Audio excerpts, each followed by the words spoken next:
In the last post we played a tune called Lord Lovat's Lament, so I thought that I should talk a bit more about the man for whom it was made. He's Simon Fraser, Lord Lovat, Lovat of the 45. He's also called Machshimi Maud to his kinsmen. They'd never call him Lord Lovat, that's a British title. And he's known to history as the Old Fox.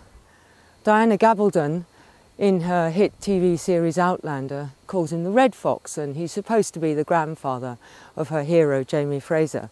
Why not?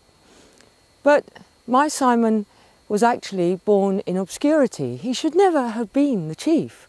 He was the second son of the second son of a chief. That's quite a long way off.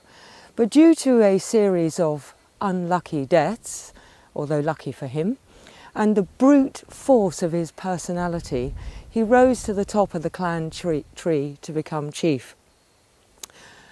And he needed that personality because in 1700 the Frasers are really quite weak. They are about to be divided and swallowed up by two predatory neighbouring clans. And it's down to Simon Fraser, Lord Lovat, the Old Fox, that we are Frasers and not Mackenzies or Murrays.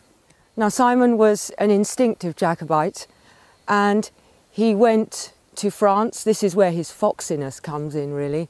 He goes to France as a Jacobite spy. He goes to see Louis XIV. He makes plans for Louis. If Louis wants to back an invasion to put his Stuart cousins back on the throne, Simon gives him the plan. But by 1714, really it's quite clear France isn't going to back an invasion, and Lovat needs to secure himself and establish himself at home. So he comes and he makes his peace with the new regime, the Georges, the Hanoverians, and for the next 30 years he serves George I and then George II, and he's a government officer. He secures the Highlands. He's one of those clan chiefs helping secure the Highlands for the government. He's rewarded with offices and perks, and at home he lives like a grand old chief in Highland style. He's got the power of pit and gallows over his clan. That means life and death. And I think his clansmen fear and love him in equal measure. So how does it all go wrong? By the early 1740s, he's at the height of his power. And then Bonnie Prince Charlie arrives, and his doomed plunge for the thrones of his ancestors. Lovat is appalled when he first arrived and tells him to go home, get men, get silver, get guns, thousands of them. But the prince isn't going to go, and this is where Simon makes his last bad judgment call. He throws in his clan with the Stuarts and sends them out to fight on Culloden Moor, where hundreds are massacred. And the government, they turn on him, of course. They eventually run him to ground and they carry him to London, the prize in their triumph.